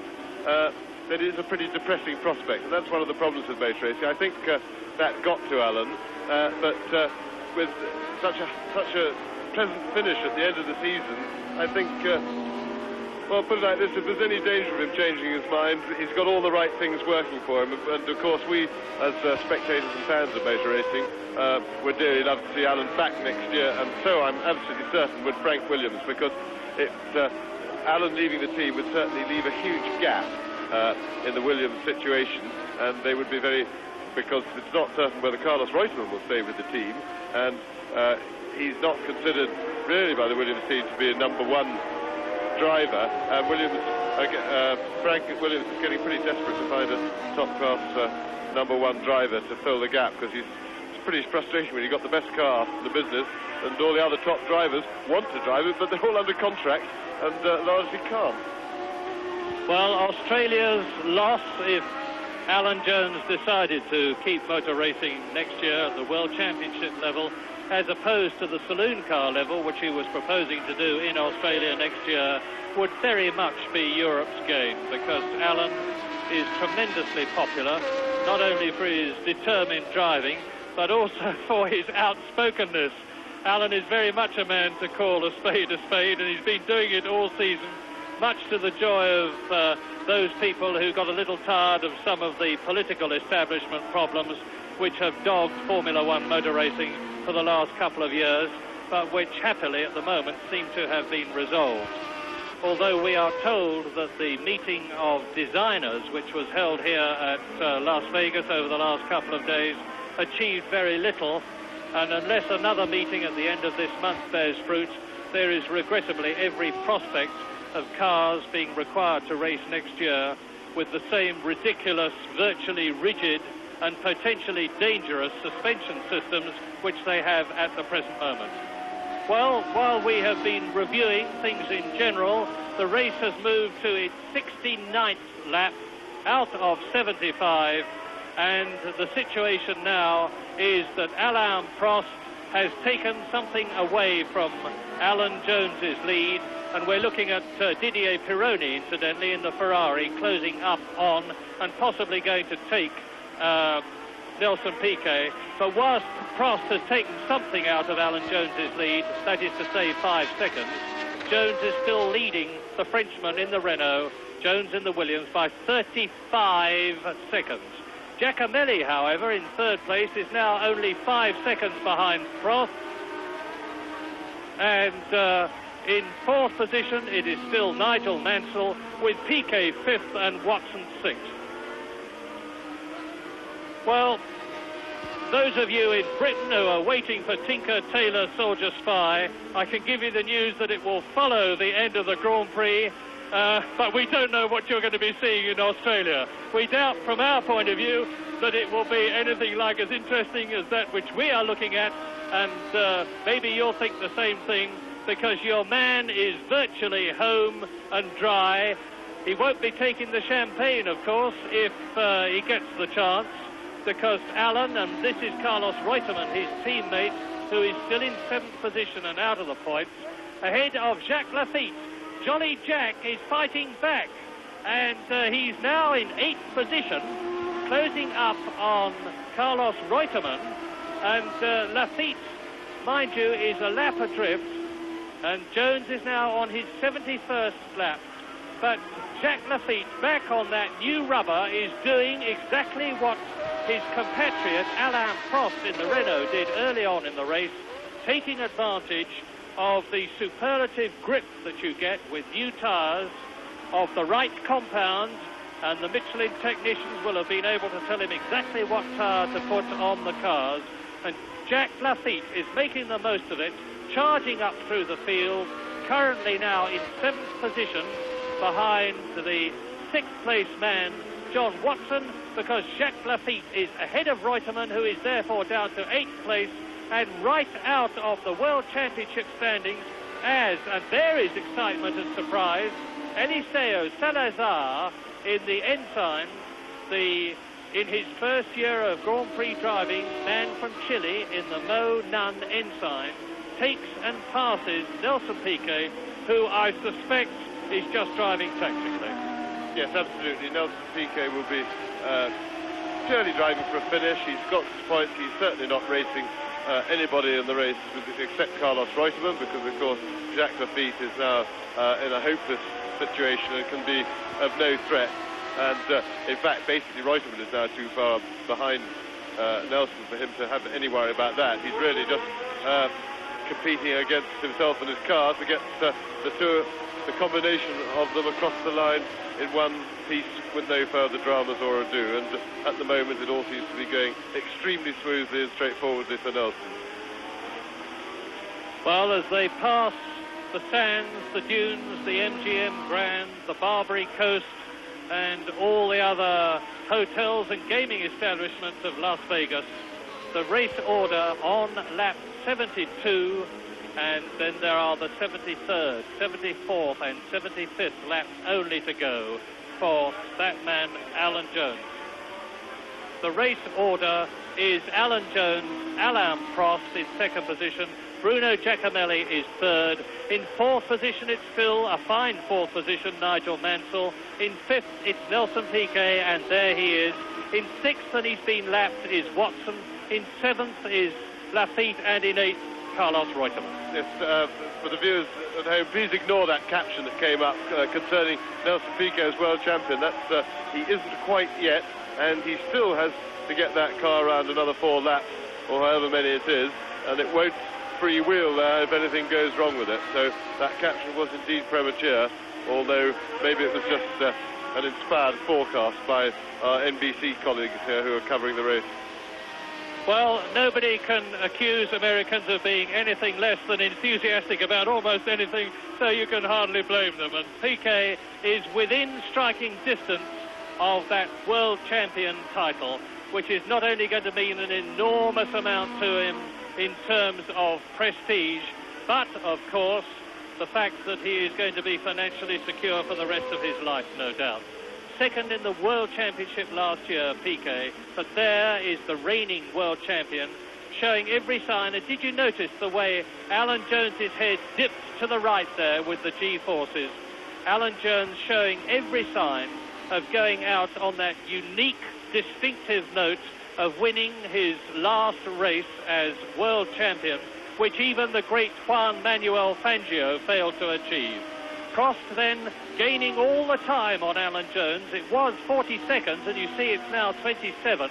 He's only 7 seconds ahead of Giacomelli, who is 16 seconds ahead of Mansell in 4th place, with Piquet 5th, some 26 seconds behind Mansell, and then John Watson in 6th place has been lapped. But just for the record, Lafitte is 7th, Reutemann is 8th, Rosberg is 9th, Pironi is 10th, Alboreto is 11th, Patrese is in 12th position. And there is Piquet as we watch Alan Jones, and Jones is on his 73rd lap now, and we could perhaps, if the camera stays with him, with Prost gaining and Giacomelli gaining on Prost. Now, I'll give you the gap between Giacomelli, who is in 3rd position, and Alain Prost, who is 2nd, and the answer is only 5.4 seconds separates the 2nd and 3rd place man. We could still, in the dying stages of the Caesars Palace Grand Prix, because Alan Jones is now on his penultimate 74th lap, see a change for 2nd place, although I doubt it. This circuit, carved from virgin car park soil and this very desert-like area around Las Vegas, has certainly vindicated itself It's lived up, and far more than lived up, to the expectations of those people who looked at it optimistically, and certainly confounded its critics, of which there were more than a few. It's brought the crowds into Las Vegas, and there is Jones with now John Watson, who is in 6th position, and Jones is now facing the prospect of deciding whether he's going to bother to try and lap. Alan actually seeming from that camera angle to be looking about him as he goes round the circuit, which I certainly do not believe he's doing. He is now on his last lap. Alan Jones is on his last lap, leading Alain Prost. The gap is down to 26 seconds, but Alan has undoubtedly just been, as I have said before, pacing himself to the conclusion of this Caesars Palace Grand Prix, and will be thinking excitedly of his win, and no doubt Nelson Piquet, that we look at, will be thinking equally excitedly of his World Championship. A very, very tense time for number 1 Alan Jones, for number 5 Nelson Piquet, who in their different ways are achieving greatness in motor racing today here at Las Vegas. So Jones now into the closing stages, coming out of the top turns on this Caesars Palace circuit, coming to within our sights. He's now only got to take turn 14. The checkered flag holder is out. I can see the flag of Saudi and the British Union Jack, and Alan Jones takes that Union Jack to win the Caesars Palace Grand Prix, the World Championship decider of 1981, and there is the new world champion finishing. Yes, he's only got to stagger around now. He can virtually push it to the line. Nelson Piquet, who I think will make a very worthy world champion indeed. He showed as soon as he came into Grand Prix racing that he was world champion material. He started very well his first season. Last year he had a fabulous season, showed great maturity, showed the ability to drive under pressure. This season he had the same ability showed through all the way, although he did go through quite a sticky patch in the middle of the season when he showed a few flaws and made a few mistakes, but he learned from that and he came out of it, and he's driven very solidly for the second half of the season, and has come in, just coming round now, as I say, cut the engine just about and push it to the line. And James, it couldn't have been closer. Nelson Piquet 50 points, Carlos Reutemann 49, and Alan Jones, because of today's victory, 3rd in the World Championship 46, and Jacques Lafitte-Marie 43. The results of the Caesars Palace Grand Prix, a win for Alan Jones, and there is the world champion, actually becoming world champion of 1981. 2nd, Alain Prost. 3rd, Bruno Giacomelli. A fine 4th, Nigel Mansell. The world champion, the new one, in 5th position, Nelson Piquet. And in 6th position, Jacques Lafitte, ahead of John Watson and Carlos Reutemann. The end of an exciting and well worth it Caesars Palace Grand Prix of 1981.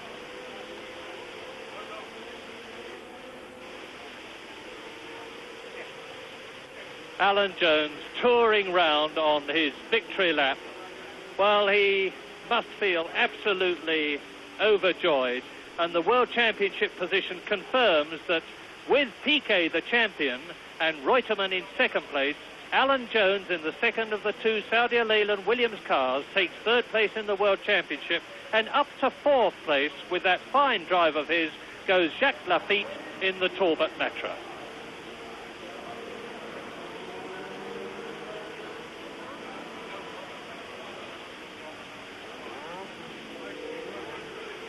Well, there is Alan. There is the race winner out of the car. In just about an hour and a half, he has achieved his ambition.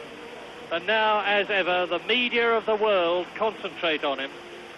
But just down the pits road from him, in fact, the next slot up is the Brabham team of the new world champion, and everything that Bernie Ecclestone has put into motor racing. And there is Bernie Ecclestone with...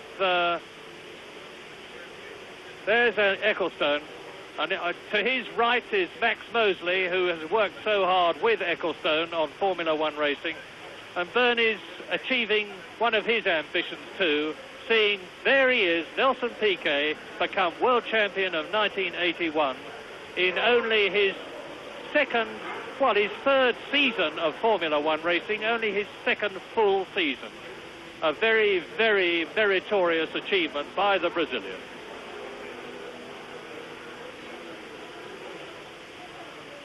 But what a record from Alan Jones. In his 96 Grand Prix, he won 12 of them.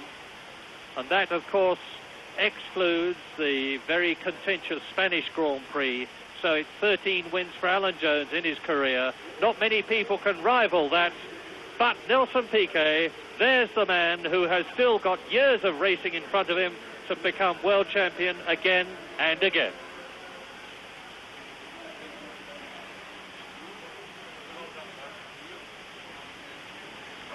There's the confirmation. There is the world champion. All around him, his team, the flags of Brazil. There's a lot of his Brazilian supporters here. And everybody here at Las Vegas, as I'm sure all around the world, hails the world champion, Nelson Piquet, and, of course, the race winner, Alan Jones. So the World Championship won by just a single point, the closest for years. Well, that concludes this Grand Prix season. I hope you've enjoyed BBC Television's coverage. It all starts again at the end of January, when I hope you'll be able to join us. Meantime, we leave you with the new world champion, Nelson Piquet. Good night to you.